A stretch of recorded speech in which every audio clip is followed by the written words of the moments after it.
Hello, everyone. It's me, Butterfly Spirit 314. So, I'm working from home today, and I feel uh, tired and things. So, basically, in this video, I just want to communicate just how grateful I am to computer. Here we go. Here we go. I just want to communicate how grateful I am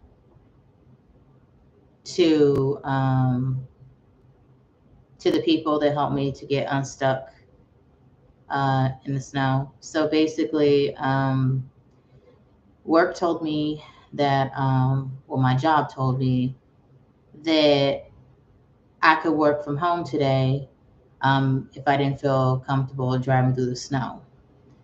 And so I got up sometime after 6, and I knew that my car was parked in the back, um, basically there was a whole bunch of snow back there. And what didn't help was the fact that when there was a path and the alley was plowed, it also added to the snow that was behind my car. So it wasn't just my car stuck, but there were other people's cars stuck. So the night before, I saw people across the alley from me. I saw them a little bit get their car.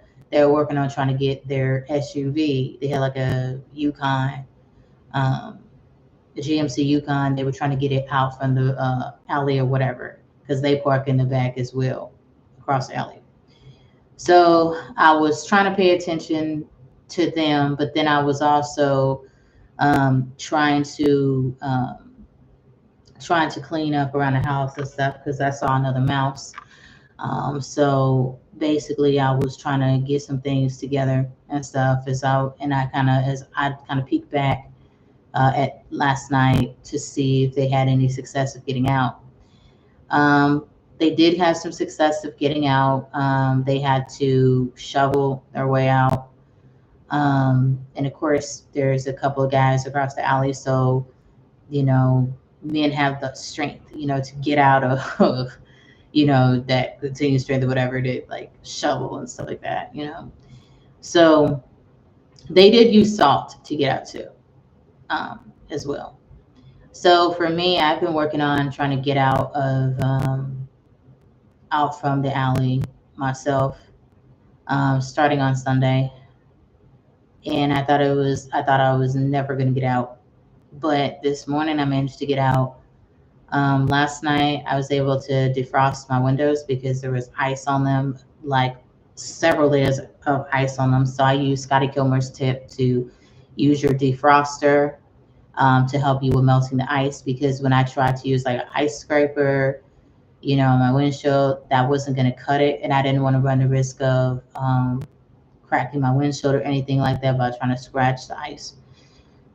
So what I ended up doing is that I used a defroster in my car to do that. I'm glad my car started up, by the way, because I didn't know the state of, my car's going to start or anything. But it did. Thank goodness. Yes, it's because I have a good battery and stuff. So that's a very important thing, too, especially since it's wintertime, to make sure you have a really good battery. So I ended up, like, last few days, I've been shoveling to get my car unstuck.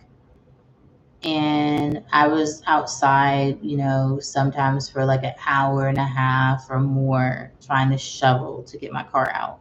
This morning, I finally shoveled to get the snow from under my tires and stuff. So, and I started off doing that sometime around 6:30, and shoveled all the way to about maybe 7:30, or yeah, at least 7:30.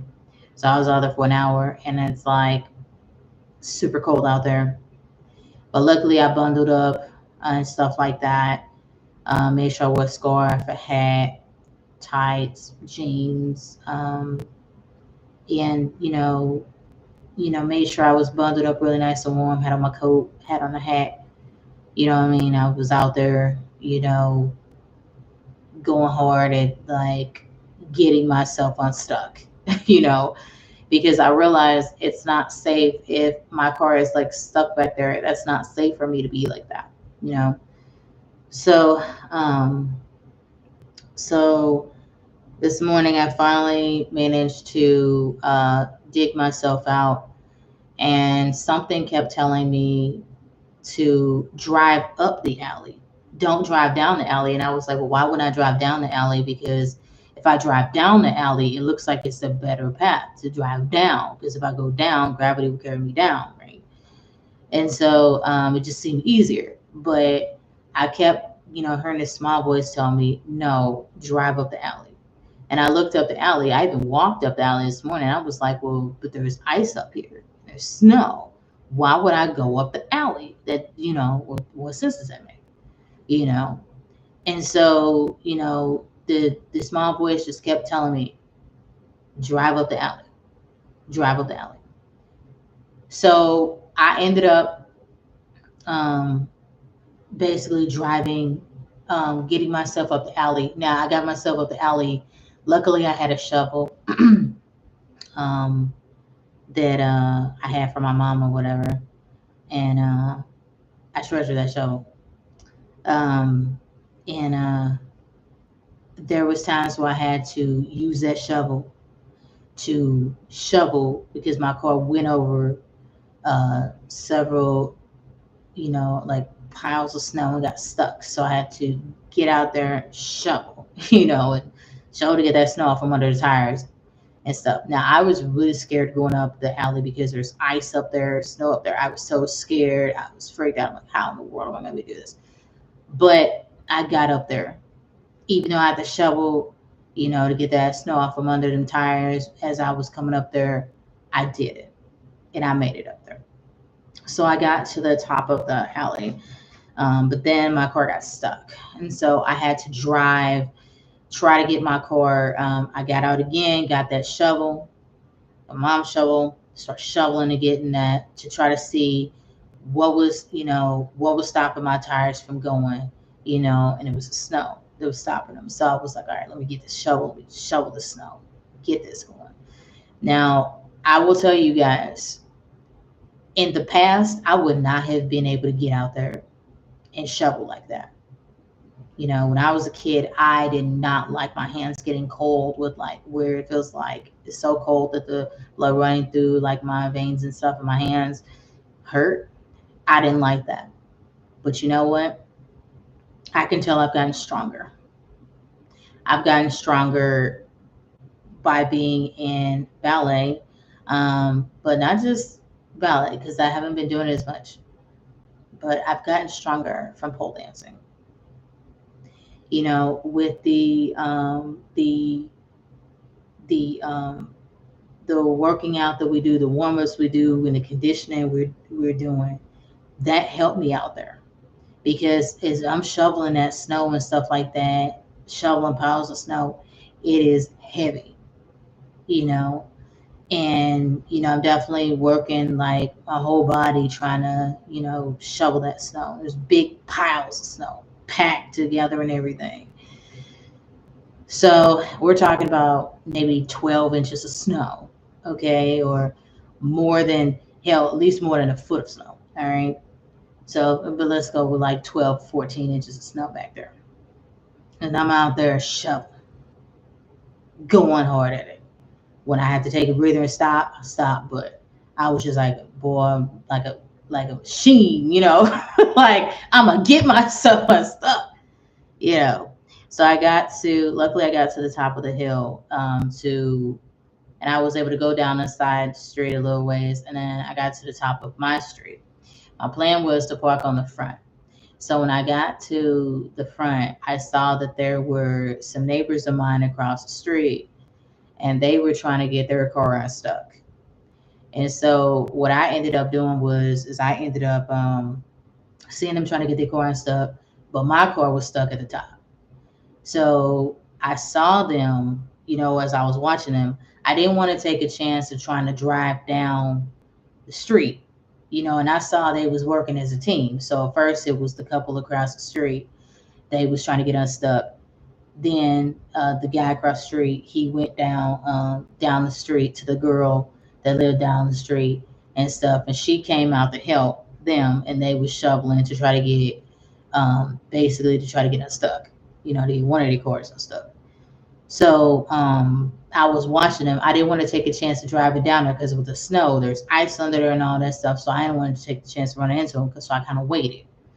And so I attempted to try to start, I was waiting and waiting. And then small voice told me, it said, go ahead and try to start turning so you can get into a spot. Go ahead and try to start doing it. So I went to try to turn. And then what happened is I couldn't turn. So I got out there and started shoveling, to try to get the snow off from under. Then what happened is my neighbors across the street and the girl that was further down the street, a neighbor further down the street, she actually came up and they was like, hey, they came up or whatever with their shovels or whatever with some sand. And they saw first it was the girl from further down the street, then it was my neighbors across the street. They came over and they started helping me shovel to clear a path for my car. I was out there shoveling too. I didn't want them to think that I wasn't, in it, because I was trying to park on the front, where they were. So it took teamwork. I'm talking teamwork. It was, three of us ladies, and then the gentleman across the street, and the girl from further down the street, she had some sand. Thank goodness, because I didn't think sand was gonna do nothing. Now I know to have sand in the wintertime, because it actually does something to help you get traction. I didn't know that. I had salt in the back of my car, but with salt, salt helped me get unstuck, but that takes a while. But the sand actually helped. So, they helped me to get shovel me out at the top of the hill. So that actually helped. So then the girl was like, hey, she's like, I'm gonna put some more sand under your tires and stuff so you can turn. I told her, I'm like, yeah, I'm just trying to get to like right there. Even if I could just park up here, I just want to be parked on the front because I was stuck in the back of the alley. She was like, all right, so so what ended up happening was I managed to get my car with help of three other people to get my car parked on the front with help. These people didn't owe me nothing. You know what I'm saying? They ain't had to do this for me. But you know what? I'm so grateful to them. I'm so grateful to my neighbors for helping me out. And that's what it takes these days. That's some rare ass shit. Usually, what I'm saying, in neighborhoods, usually, usually people ain't like that. People used to be like that and helped each other out. But people normally ain't like that. But you know what? I'm glad that my neighbors came to my aid and helped and stuff like that. You know what I'm saying? Not just my aid, but go further down the street, she was helping the people across the street and me. She ain't know me, but she's probably seen me, but you know what I'm saying? But hey, you know what I'm saying? That's real, true, not just teamwork. That's care, that's consideration, that's love for real. You know what I'm saying? For real. Not just, like, oh, well, no, it's actually fucking giving a damn about somebody. That's what matters. It's giving a damn. You know what I'm saying? Giving a damn matters. The people across the street, luckily, they got one of their cars unstuck.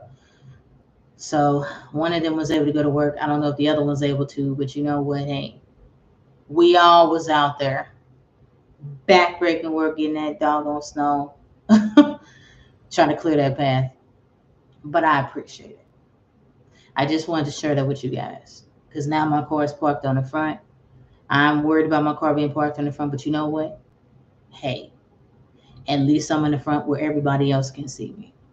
But I'm so grateful to my neighbors for their help, because I couldn't have done it by myself. So if you have people in your life that's able to help you out, you know what I'm saying? Then, don't be afraid to ask for help. Don't be afraid to also help somebody else. If you see they need help, try to help them out too. You know what I mean? But I'm at work right now, guys. Working from home today. Luckily, I have that opportunity. I know many people don't, but I just wanted to get on here and talk about how grateful I am to my neighbors for helping me out. Thank you all for watching. Bye. And have a great Tuesday.